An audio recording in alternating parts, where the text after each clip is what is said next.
Hi ಎಲ್ರಿಗೂ ನಮಸ್ತೆ. Welcome back to my YouTube channel. ಎಲ್ಲರೂ ಹೇಗಿದ್ದೀರಾ? ನಾವು ಕೂಡ ತುಂಬ ಚೆನ್ನಾಗಿದ್ದೀವಿ. ಮೊನ್ನೆನೇ ಲಾಗ್ ಅಪ್ಲೋಡ್ ಮಾಡಬೇಕಿತ್ತು ನಾನು, ಅಂದರೆ ಒಂದು ಮಂತ್ರಾಲಯಕ್ಕೆ ಹೋಗಿದ್ದು ಲಾಗ್ ಅಪ್ಲೋಡ್ ಮಾಡಿದೆ. ಅದು ಪಾರ್ಟ್ 2 ಅಪ್ಲೋಡ್ ಮಾಡ್ತಾಯಿದ್ದೀನಿ. 2 ಡೇಸಿಂದ ಅಪ್ಲೋಡ್ ಮಾಡೋಕ್ಕಾಗಿರಲಿಲ್ಲ, ಸ್ವಲ್ಪ ಬ್ಯುಸಿ ಇದ್ದೆ, ಅದಕ್ಕೋಸ್ಕರ. ಈ ಲಾಗ್ ಬಂದು ನಾವು ರಿಟರ್ನ್ ಬ್ಯಾಂಗ್ಳೂರ್ಗೆ ಹೊರಟಿದ್ವಿ. 3:30ಕ್ಕೆ ಟ್ರೈನ್ ಇತ್ತು. ಬಟ್ ಏನಂದರೆ ಟ್ರೈನ್ ಮಿಸ್ ಆಯಿತು. ಏನೋ ಗೊತ್ತಿಲ್ಲ, ರಾಯರ ದಯೆ ಅನಿಸುತ್ತೆ. ಮತ್ತೆ ನಾವು ಮಂತ್ರಾಲಯಕ್ಕೆ ಬಂದುಬಿಟ್ಟು 11:30ಗೆ ನೈಟು ಬಸ್ ಬುಕ್ ಮಾಡ್ಕೊಂಡಿದ್ವಿ. ಅಷ್ಟೊತ್ತವರೆಗೂ ಏನು ಮಾಡೋದು ಅಂದ್ಬಿಟ್ಟು ಸರಿ ಆಯಿತು, ಇಲ್ಲಿ ಅಕ್ಕಪಕ್ಕ ದೇವಸ್ಥಾನಗಳೆಲ್ಲ ಇದೆಯಲ್ಲ, ಇನ್ನೊಂದು ಸಲ ಹೋಗಿ ಬರೋಣ ನೋಡ್ಕೊಂಡು. ಬೆಳಗ್ಗೆ ಹೋಗೋಕ್ಕಾಗಿರಲಿಲ್ಲ, ನಮಗೆ ಟ್ರೈನ್ ಬೇಗ ಇದೆ ಅಂದ್ಬಿಟ್ಟು. ಹಾಗಾಗಿ ಟ್ರೈನ್ ಮಿಸ್ ಆಯ್ತಲ್ಲ, ಸರಿ ರಿಟರ್ನ್ ಬಂದ್ವಲ್ಲ ಅಂದ್ಬಿಟ್ಟು ಮತ್ತೆ ಅಲ್ಲಿಂದ ಆಟೋ ಬುಕ್ ಮಾಡಿಕೊಂಡು ನಾವು ಪಂಚಮುಖಿ ಆಂಜನೇಯ ಮತ್ತು ಏಕಶಿಲಾ ಬೃಂದಾವನ, ಬಿಚ್ಚಾಲೆ ಅಮ್ಮ ದೇವಸ್ಥಾನ, ಅದಾದಮೇಲೆ ನಾವು ಇನ್ನೊಂದು ಅಭಯ ಆಂಜನೇಯ ದೇವಸ್ಥಾನ, ಅಲ್ಲೆಲ್ಲ ಹೋಗೋಣ ಅಂದ್ಬಿಟ್ಟು ಹೋದ್ವಿ. ತುಂಬ ಚೆನ್ನಾಗಿತ್ತು. ಈವ್ನಿಂಗ್ ಅಲ್ವಾ, ನೋಡೋಕ್ಕೂ ಕೂಡ ತುಂಬ ಚೆನ್ನಾಗಿತ್ತು. ನದಿ ಹತ್ರ ಎಲ್ಲ ಹೋಗಿದ್ವಿ.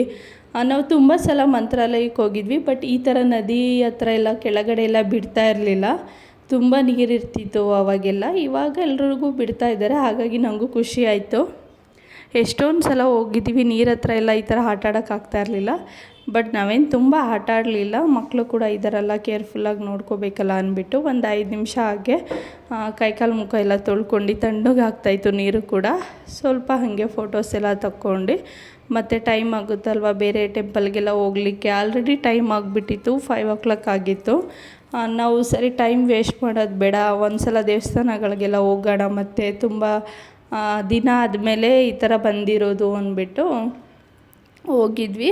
ನನಗಲ್ಲಿ ₹1 ಕಾಯಿನ್ ಕೂಡ ಸಿಕ್ತು ನೀರಲ್ಲಿ. ಗೊತ್ತಿಲ್ಲ, ಖುಷಿ ಆಯಿತು. ಏನಂದರೆ ನಾವು ಪ್ರತಿ ಸಲ ಮಂತ್ರಾಲಯಕ್ಕೆ ಹೋದಾಗ್ಲೂ ಏನೋ ಗೊತ್ತಿಲ್ಲ, 3 ಇಯರ್ಸಿಂದ ರಿಟರ್ನ್ ಹೋಗ್ತಾಯಿದ್ವಿ. ಎಲ್ಲ ಕರೆಕ್ಟಾಗೆ ಬುಕ್ ಮಾಡ್ಕೊಂಡಿರ್ತೀವಿ, ಅಥವಾ ಟ್ರೈನ್ ಮಿಸ್ ಆಗಿರುತ್ತೆ, ಅಥವಾ ಏನೋ ಒಂದು ಇಶ್ಯೂಯಿಂದ ಮತ್ತೆ ರಾಯರ ಹತ್ರ ಹೋಗ್ತೀವಿ, ಅಥವಾ ರಾಯರೇ ಕರೆಸ್ಕೋತಾರ ಗೊತ್ತಿಲ್ಲ. ತುಂಬ ಖುಷಿಯಾಗುತ್ತೆ, ಏನೋ ಒಂಥರ ಮನ್ಸಿಗೆ ಸಮಾಧಾನ.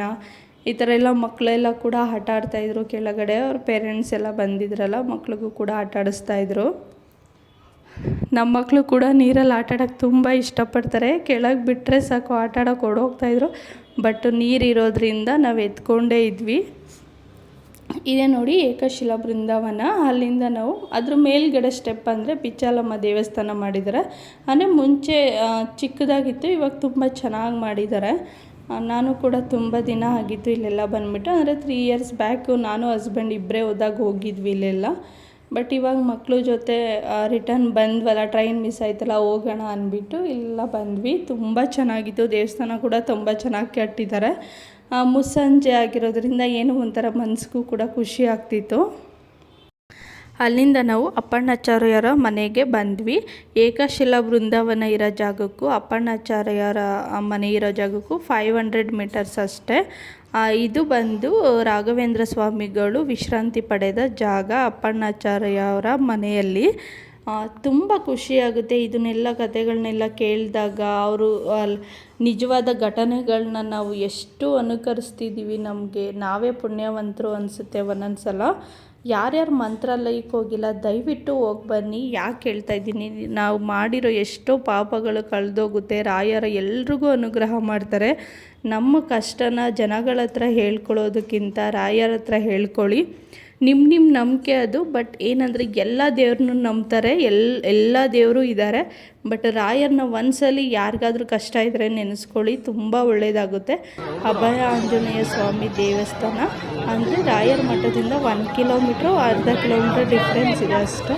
ಅಲ್ಲಿಗೆ ನಾವೇನು ಹೋಗಲಿಲ್ಲ, ತುಂಬ ಟೈಮ್ ಆಗಿತ್ತು. ರಿಟರ್ನು ನಾವು ರಾಯರ ಮಠಕ್ಕೆ ಬಂದ್ವಿ ದರ್ಶನ ಮಾಡೋಣ ಅಂದ್ಬಿಟ್ಟು. ಟೈಮ್ ಆಗಿತ್ತಲ್ವ, 8:30 ಆಗಿತ್ತು. ನಾನು ಇದನ್ನು ವಾಯ್ಸ್ ಓವರ್ ಕೊಡೋದಿಲ್ಲ. ರಾಯರು ತೇರು ಎಳೀತಾಯಿದ್ರು. ಎಷ್ಟು ಚೆನ್ನಾಗಿತ್ತು ಅಂದರೆ, ನಾನು ಫಸ್ಟ್ ಟೈಮಲ್ಲಿ ಹೋದಾಗ ಇದನ್ನು ಕಣ್ಣು ತುಂಬಿಕೊಂಡಿದ್ದು. ನಾವು ರಿಟರ್ನ್ ಬಂದಿದ್ದಕ್ಕೂ ಸಾರ್ಥಕ ಆಯಿತು ಅನಿಸುತ್ತೆ. ಹಾಗೆ ನೋಡ್ಕೊಬನ್ನಿ.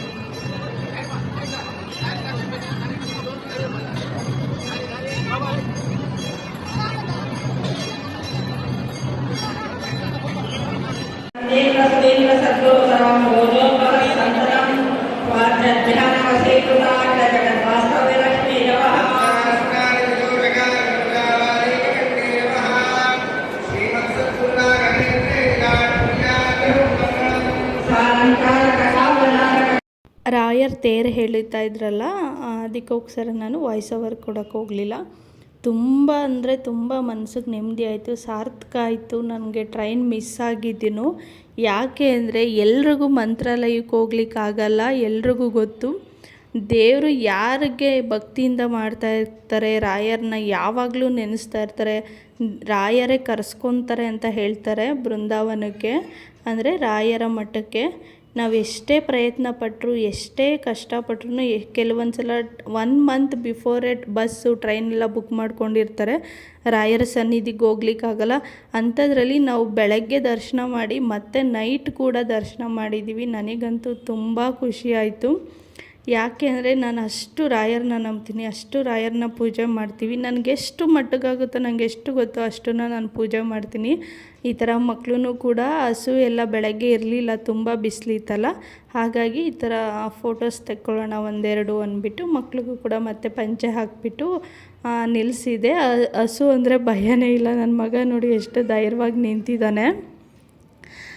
ಯಾಕೆ ಅಂದರೆ ನಾವೇನು ಮತ್ತೆ ಬಂದು ರೂಮ್ ಎಲ್ಲ ಬುಕ್ ಮಾಡಿರಲಿಲ್ಲ, ಅಲ್ಲೆಲ್ಲ ಟೆಂಪಲ್ಗೆಲ್ಲ ಹೋಗಿದ್ವಲ್ಲ, ಅಭಯ ಆಂಜನೇಯ ಸ್ವಾಮಿ ಟೆಂಪಲ್ಲು, ಏಕಶಿಲಾ ಬೃಂದಾವನ, ಬಿಚ್ಚಾಲಮ್ಮ ಮತ್ತು ಅಪ್ಪಣ್ಣಾಚಾರ್ಯರ ಮನೆ, ಆಮೇಲೆ ಮತ್ತು ಪಂಚಮುಖಿ ಆಂಜನೇಯ ಸ್ವಾಮಿ ದೇವಸ್ಥಾನ, ಅಲ್ಲೆಲ್ಲ ಹೋಗಿದ್ವಲ್ಲ, ಹಾಗಾಗಿ ಅಲ್ಲಿಗೆ ಟೈಮ್ ಸರಿ ಹೋಗುತ್ತೆ ಅಂದ್ಬಿಟ್ಟು ನಾವೇನು ರೂಮ್ ಬುಕ್ ಮಾಡಿರಲಿಲ್ಲ. ಇಲ್ಲೇ ದೇವಸ್ಥಾನದ ಹತ್ರನೇ ಕೂತಿದ್ವಿ ಸ್ವಲ್ಪ ಹೊತ್ತು. ದರ್ಶನ ಎಲ್ಲ ಆದಮೇಲೆ 1.5 hour 2 hour ಟೈಮ್ ಇತ್ತು ನಮಗೆ ಬಸ್ಗೆ. ಹಾಗೆ ಸ್ವಲ್ಪ ಟೈಮ್ ಪಾಸ್ ಮಾಡ್ತಾಯಿದ್ವಿ. ಮಕ್ಕಳು ಕೂಡ ಇದ್ರಲ್ಲ, ಎಲ್ಲರೂ ಎಷ್ಟು ಚೆನ್ನಾಗಿ ಕಾಣಿಸ್ತಾ ಇತ್ತು ಅಂದರೆ ದೇವಸ್ಥಾನ ಹೊರಗಡೆಯಿಂದ ಲೈಟಿಂಗ್ಸಿಗೂ ಅದಕ್ಕೂ ತುಂಬ ಖುಷಿ ಆಗ್ತಾಯಿತ್ತು. ನನಗಂತೂ ಬರೋಕ್ಕೆ ಮನಸ್ಸಾಗ್ತಾ ಇರಲಿಲ್ಲ. ಇವತ್ತು ತೇರು ಎಳೀತಾ ಇದ್ರಲ್ಲ ಒಳಗಡೆ, ಎಷ್ಟು ಜನ ಇದ್ದರು ಅಂದರೆ ನನಗಂತೂ ಮಕ್ಳು ಇಟ್ಕೊಂಡು ಹೆಂಗಪ್ಪ ನೂಕಾಡ್ಬಿಡ್ತಾರೇನೋ ಅನ್ನಿಸ್ಬಿಡ್ತು. ಬಟ್ ಅದಾದಮೇಲೆ ರಥ ಎಳೆದ್ಮೇಲೆ ಎಲ್ಲೆಲ್ಲಿ ಹೋದ್ರು ಅಂತಲೇ ಗೊತ್ತಿಲ್ಲ, ಫುಲ್ ಫ್ರೀ ಆಗೋಯ್ತು ಸ್ಪೇಸು.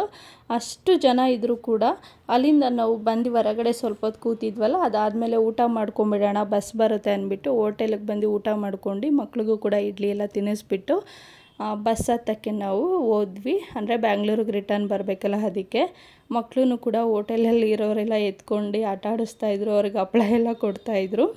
ಈ ಲಾಗ್ನ ಇಲ್ಲಿಗೆ ಎಂಡ್ ಮಾಡ್ತೀನಿ. ಯಾರ್ಯಾರು ಲಾಗ್ ನೋಡ್ತಾ ಇದ್ದೀರಾ, thank you so much. Subscribe ಮಾಡ್ಕೊಂಡಿಲ್ಲ ಅಂದರೆ ಸಬ್ಸ್ಕ್ರೈಬ್ ಮಾಡ್ಕೊಳ್ಳಿ, ಲೈಕ್ ಮಾಡಿ, ಶೇರ್ ಮಾಡಿ, ಕಮೆಂಟ್ ಮಾಡಿ, ಫ್ರೆಂಡ್ಸ್ಗೆ ಫ್ಯಾಮಿಲಿಗೂ ಕೂಡ ಶೇರ್ ಮಾಡಿ. ಪ್ಲೀಸ್ ಸಬ್ಸ್ಕ್ರೈಬ್ ಮಾಡ್ಕೊಳ್ಳಿ. ಇದೇ ಥರ ಸಪೋರ್ಟ್ ಮಾಡ್ತಾಯಿರಿ. Thank you so much.